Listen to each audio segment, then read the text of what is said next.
बिस्मिल्लाहिर्रहमानिर्रहीम। अस्सलामुअलैकुम वरहमतुल्लाहि वबरकातुहू। सामीन व नाज़रीन, आज की वीडियो में हम आलू बुखारे के पौधे के मुतल्लिक़ गुफ्तगू करेंगे। तो ये सामीन मोहतरम, मेरे पास 4 साल का पौधा है जिसे हम आलू बुखारा भी बोलते हैं, आलूचा भी बोलते हैं। तो आज की वीडियो इस ग्राफ्टिंग के मुतल्लिक़ है। जो वीडियो में आपको नज़र आ रही होगी, ये सामीन मोहतरम मैंने इस पर अर्ली ग्रैंड वैरायटी जो पीच होते हैं यानी कि आड़ू होते हैं, उसका ग्राफ्ट लगाया था आज से 2 माह पहले। तो उसकी जो है अपडेट पहले भी मैं दे चुका हूँ, लेकिन अब इसलिए मैं ये अपडेट दे रहा हूँ कि ये जो सामीन मोहतरम हमने इसके ऊपर प्लास्टिक, जो इसकी पट्टी है प्लास्टिक की, उसको जो है आज यहाँ से रिमूव करना है। और आप दोस्तों के साथ बहुत सारी जो है इसके मुतल्लिक़ इम्पोर्टेड जो बातें हैं वो शेयर करनी थी। तो चलिए अपनी वीडियो को स्टार्ट करते हैं। तो सामीन मोहतरम, आज मैं इसकी ये जो प्लास्टिक है इसको रिमूव करके आपको दिखाता हूँ कि इसका जो अच्छे तरीके से है वो जोड़ लग चुका है।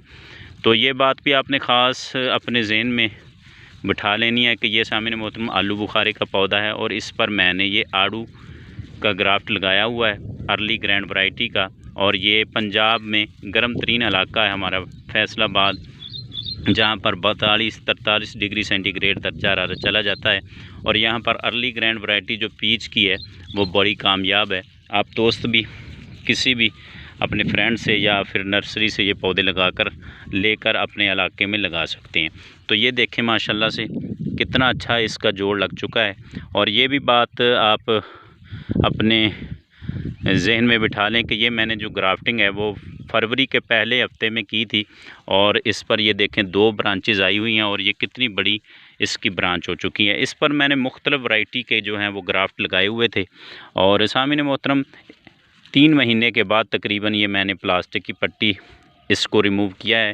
पहले मैंने इसको थोड़ा सा जो है इसको लूज़ किया था एक मरतबा, और अब चूँकि अच्छे तरीके से जोड़ लग चुका है इसलिए मैंने इस प्लास्टिक की पट्टी को यहाँ से रिमूव कर दिया है ताकि इसको अच्छे तरीके से हवा लगे और ये जो है वो ब्रांच मज़ीद अच्छे तरीके से डेवलप हो सके।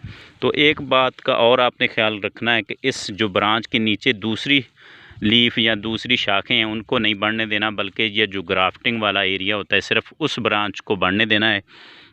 और फरवरी और जुलाई अगस्त में आप जो है इस पर ग्राफ्टिंग कर सकते हैं। इस पर आप आलमंड की भी ग्राफ्टिंग कर सकते हैं, जो कि मैंने इसकी एक शाख पर ये देखें ये ग्राफ्टिंग लगाई हुई है। ये आलमंड की ग्राफ्ट है और ये इसके भी लीफ तकरीबन पीच की तरह के ही होते हैं। और इसकी भी मैं आपको प्लास्टिक जो है वो रिमूव करके दिखा देता हूँ कि इसका भी माशाल्लाह से अच्छे तरीके से जोड़ लग चुका है। तो सामीन मोहतरम, आप भी अगर आपके पास कोई आलूचे का पौधा है तो उस पर एप्रिकॉट, आलमंड, पीच, चेरी ये सभी जो है वो ग्राफ्ट लगा सकते हैं। और ये गर्म इलाके में भी जो अब फ्रूट है वो ये पौधे दे रहे हैं। जो आलू बुखारा है वो तो सामीन मोहतरम लोगों ने बागों के बाग लगा लिए हैं। आलूचा भी इसे बोलते हैं। काफ़ी बड़ा साइज़ तकरीबन इसका हो जाता है और ये ठंडे इलाके की निस्बत जो है वो तैयार भी जल्दी हो जाता है। तो ये देख लें माशाल्लाह से इस पर मैंने मल्टी ग्राफ्टिंग की हुई है। ये पौधा मेरा 4 साल का था और इस साल इस पर मैंने जो है वो 2-3 वैरायटी के जो ग्राफ्ट लगाए हैं। तो ये देख लें इसका भी माशाल्लाह से बड़े अच्छा जो है वो जोड़ लग चुका है। ये देखें यहाँ पर ये मैंने चिप बडिंग लगाई थी और फरवरी के पहले महीने में मैंने ये ग्राफ्ट लगाया था। और ये हाइब्रिड अर्ली जो आलमंड की ग्राफ्टिंग है और ये जो है अर्ली ग्रैंड वैरायटी का ग्राफ्ट था। और लास्ट ईयर मैंने देसी जो पीच होते हैं छोटे वाले उनका ये ग्राफ्ट लगाया था। यहाँ पर ये वो एरिया है जहाँ पर मैंने ग्राफ्ट लगाया था और ये ब्रांच भी माशाल्लाह से काफ़ी बड़ी हो चुकी है। इंशाल्लाह इस पर अगले साल जो है वो फ्लावरिंग आएगी तो फिर मैं आप दोस्तों के साथ वीडियो शेयर करूँगा। तो इसके जो पौधे हैं वो एयर लेयरिंग और कलम से ईज़िली ग्रो हो जाते हैं। तो आप भी सामीन मोहतरम इसकी कलमें फरवरी के महीने में लगाकर जो हैं वो पौधे तैयार करके आप इस पर मुख्तलिफ़ किस्म की वैरायटी के ग्राफ्ट लगाकर अच्छे अच्छे पौधे तैयार कर सकते हैं। तो उम्मीद करता हूँ आज की वीडियो आपको पसंद आई होगी। चैनल को सब्सक्राइब कीजिएगा, वीडियो को लाइक और शेयर कीजिएगा। अल्लाह करीम हम सब का हाफिज़ व नासिर हो। शुक्रिया।